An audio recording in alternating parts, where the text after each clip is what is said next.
older than dirt. And I belong to the Hall of Fame. In fact, as I belong to 3 Hall, I'm going to regale you. As Doug told you, I wrote several books. I wrote the very first book on coaching wheelchair basketball. And I pick that up every once in a while, and one of my first statements is that wheelchair basketball is a game of angles and position. God, I was brilliant. Geez, unbelievable. I picked it up today and I think, boy, way to go, Lou. Right?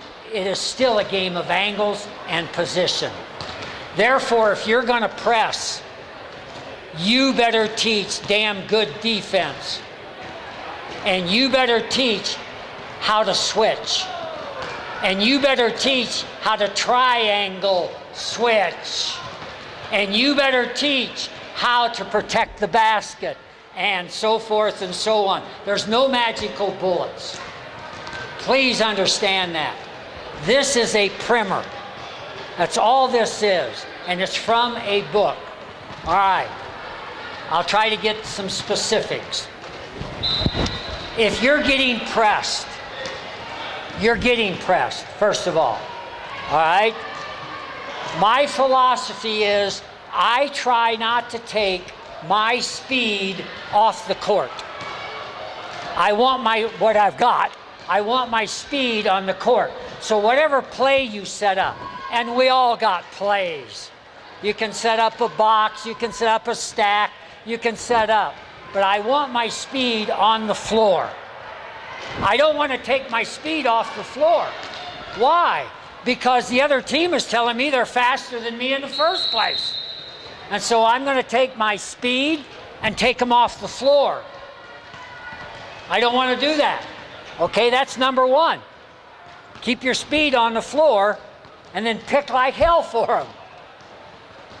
Number two, you cannot play one-on-one basketball. If the other team is pressing you, they're telling you, we're bigger, faster, and stronger than you are. You want to play one-on-one? I'm going to kick your ever-loving butt. And so you're going to do that? You're going to isolate your kids? They got to pick off the ball. They've got to pick off the ball and keep your speed on the floor. I usually try to put my number 2 player as the kid that I call it a trigger, so that when I'm on the bench and I make a substitute and a kid will look at me and I'll say, you're triggering. They know exactly what I mean. They're the kid that takes the ball out of bounds. Now, I do have a philosophy that I like just to get the ball and go. But there are going to be teams you can't do that. So if you find that, don't take your speed off the floor. Keep it on the floor. Take your number 2 kid. Why number 2? This is a numbering system. This is a priority. Defensively, my kids know on a priority basis, 1 through 5, of every kid that we are defensing, who's their very best ball player. And if it's that stud right there, we're in his shorts. And we don't leave him.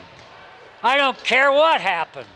And my kids will say, well, yeah, but here comes their little class 1 coming down here. My reply is, good for their little class 1. Make his little butt shoot the ball.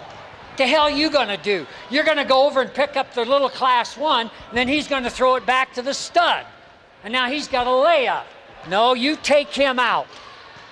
Now you either buy into that or you don't. You either buy into that or don't. So we have a numbering system. Priority, 1 through 5. And I want to hear my kids singing. She can attest to this. I got number 1. I got number 1. I got 2. I got 2. Here comes 3. Here comes 3. So that my kids know, boy, bing, bing, bing. And if you're getting pressed, you better recognize that. Because, all right, again, they're telling you, we're better than you.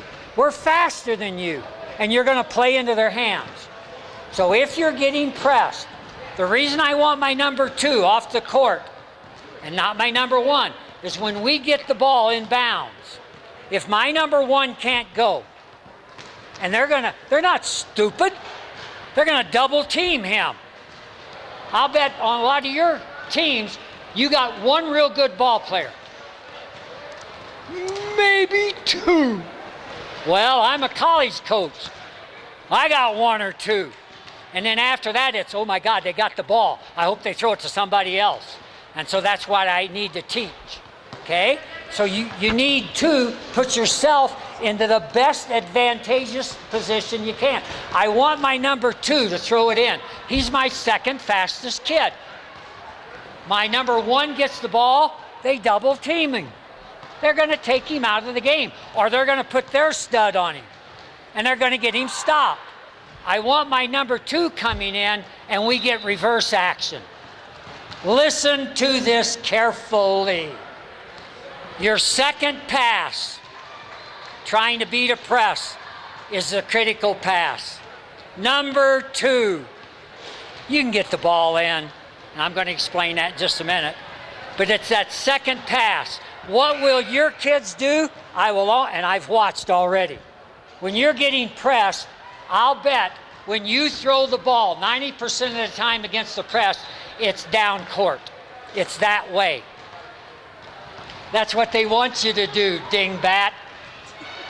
They're faster than you are. They're going to play the passing lanes. You got to get reverse action. Got it? Get reverse action.